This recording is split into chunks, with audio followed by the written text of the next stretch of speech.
Hello hi. నువ్వా కదా అనుకుంటున్నాను. ఏంటి సినిమాకి వచ్చావా? సినిమా థియేటర్కి సినిమా కాకుండా షాపింగ్కి వస్తారా?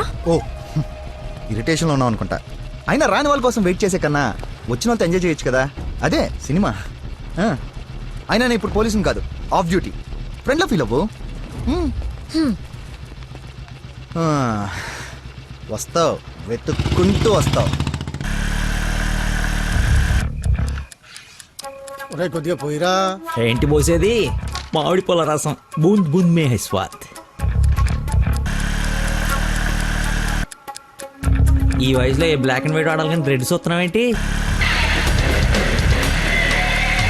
చూడండి రా, రెడ్ కూడా ఎత్తాను. కొట్టలేవు ముసలోడా, కొట్టలేవు కొట్టలేవు. ఇప్పుడు రెడ్ పడిపోతే చూడు.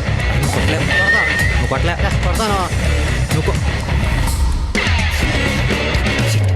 సినిమాకి వెళ్ళాలి కదా, మర్చిపోయాను.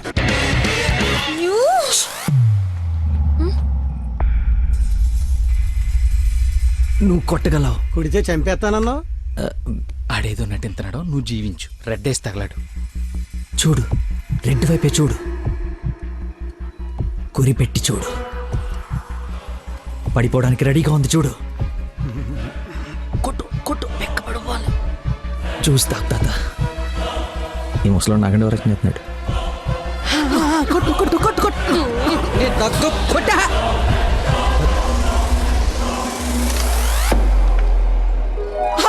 రెడ్ పడిపోయిందిరా, రెడ్ పడిపోయింది.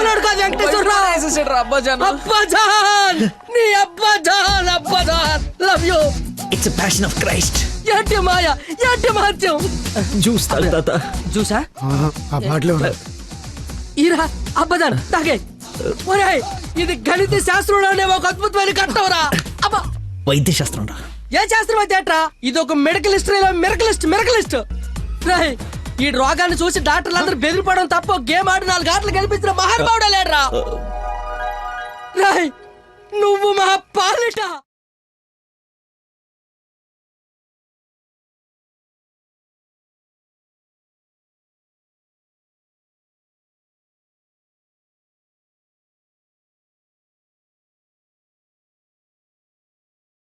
మళ్ళీ బోద్దేద్దామా? తీసుకెళ్ళరా. యాసన ఎక్కువసేపు ఉండకూడదు, బూట్తో కూడా అతడు పద. యాక్చువల్లీ తాత, ఒక వారం రోజులు నేను తిని తాగి ఈరోజు ఎలాగైనా జ్యూస్ తాగించాలని సినిమాకి రాలేకపోయాను. కనీసం నీకు ఫోన్ చేసి చెప్దాం అనుకున్నా, కానీ కాన్సన్ట్రేషన్ మొత్తం క్యారమ్స్ పైన పెట్టాను. నన్ను క్షమించు. అంత మాట అనొద్దు. ఈరోజు మీరు వచ్చినా నేను ఇంత ఆనందపడేదాన్ని కాదు. అమ్మాయిల కోసం అమ్మా నాన్నల దగ్గర అబద్ధాలాడే వాళ్ళని చూసా, కానీ మీరు గ్రేట్. ఏ సంబంధం లేని వ్యక్తి ఆరోగ్యం కోసం తపన పడిపోయే మనిషితో ఉన్నానంటే నేను ఏ జన్మలో చేసుకున్న పుణ్యమో.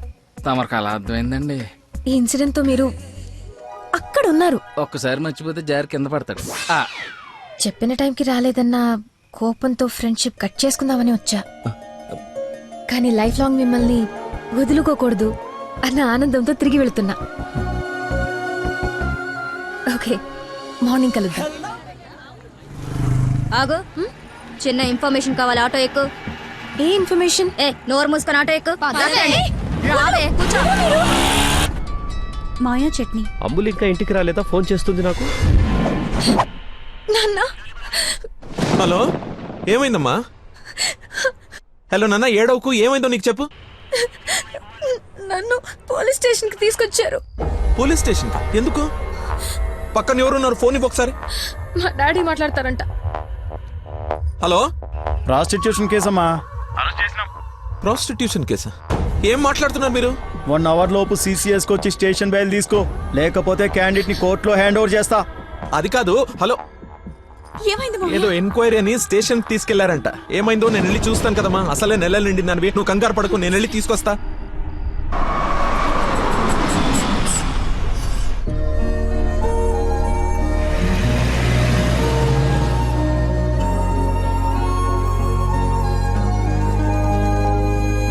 చెప్పరా. రే, ఏదో కార్ బయటకు వెళ్ళింది. మా మామ అనుకుంటా. 12 దాకా వెయిట్ చేసి విష్ చేయనా, లేదంటే గోడ దూకేసి గిఫ్ట్ ఇచ్చేసి వచ్చేనా? నువ్వు ఎక్కువసేపు వెయిట్ చేస్తే వెళ్ళిన పని మర్చిపోతావు. నీలాంటి గుర్తున్నప్పుడే పని ఫినిష్ చేసుకుని రావాలి. నాతో సుల్లాపి ముందు ఆ అమ్మాయిని విష్ చేసి నీ లో మీటర్ సెట్ చేసుకుని రా. ఓకే.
దగ్గరలో ఏమైనా హాస్పిటల్ ఉందా? మెయిన్ రోడ్ వదిలేసి గల్లీలో పడ్డావేందన్నా? మర్చిపోయానయ్యా, ఉందా లేదా? వచ్చిందా వెనక్కి వెళ్ళు, రైట్ తీసుకో, మళ్ళీ లెఫ్ట్ తీసుకో, మళ్ళీ రైట్ తీసుకో, ముందే వెళ్ళాలి. రైట్ తీసుకో.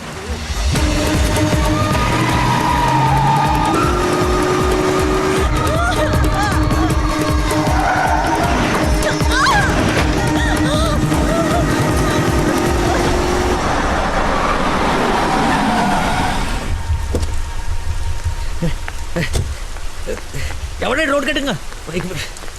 హలో ఆగు, దాన్ని టచ్ చేయకూడదు. మార్కులో పెట్టాం కదా, బండి యాక్సిడెంట్ చేశాడు. ఏసీపీ గారు వచ్చి ఎఫ్ఐఆర్ రాసే వరకు క్లియర్ చేయకూడదు. ఎవరు యాక్సిడెంట్ చేసింది? అదిగో ఆడే. ఇంత ఇరుకు సందులో వచ్చి ఎలా గుర్తేవరా? ఏ ఏరియా అనేది? Sir Begumpet sir.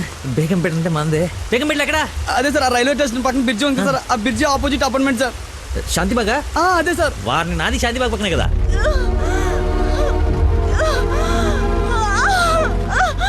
సమయానికి దేవుళ్ళకి వచ్చారు సార్, నా పక్కన సార్ నాకు కొంచెం ధైర్యంగా ఉంటుంది, ఎందుకంటే ఏసీపీ వస్తున్నారంట. నువ్వు మాత్రం ఏం చేస్తావు? సడన్ గా వర్షం పడితే? అవును సార్. హైదరాబాద్ వెదర్ బాగా అన్ప్రెడిక్టబుల్ కదా. అదే సార్, నాకు కోపం వచ్చింది. మిమ్మల్ని ఇబ్బంది పెడతాను అనుకోకండి సార్, ఎందుకంటే కింద పడిపోయింది సార్, దెబ్బలు బాగా తగిలేసి సార్. అయ్యో వీడి కొల్లబడి. సారీ అండి, హాస్పిటల్ గురించి వెతుకుతూ లేట్ అయిపోయింది.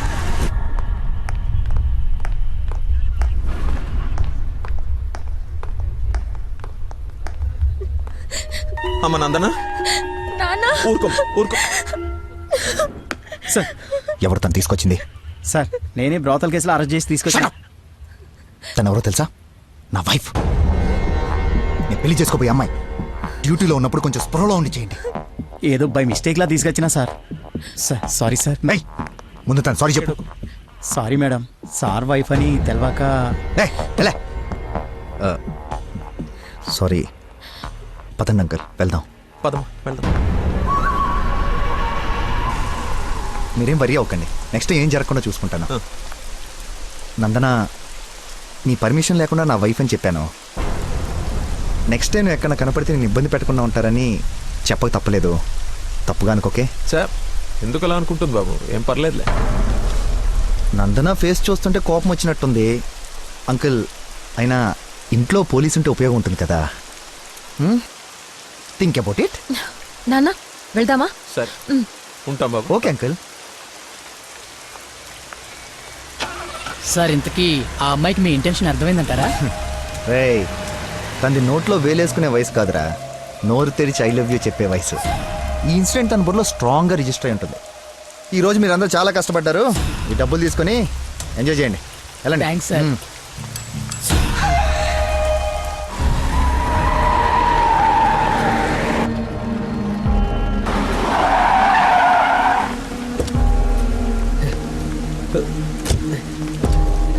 ఏమండి ఏమండి ఏమండి ఏమండి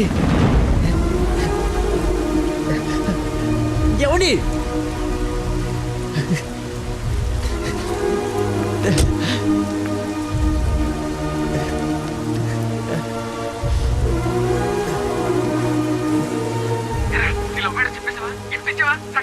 అయిపోయిందిరా, మొత్తం నాశనం అయిపోయింది. నా వల్ల ఒక తల్లి బిడ్డ ప్రాణం పోతుందిరా. ఎక్కడున్నాను, ఎక్కడికి వచ్చానో ఏం అర్థం కావట్లేదా. చుట్టుపక్కల వాళ్ళు ఎవరన్నా అడుగు, ఏమన్నా క్లూ దొరుకుతుందేమో. అక్కడేదో వే నేరో మార్కేసి ఉంది.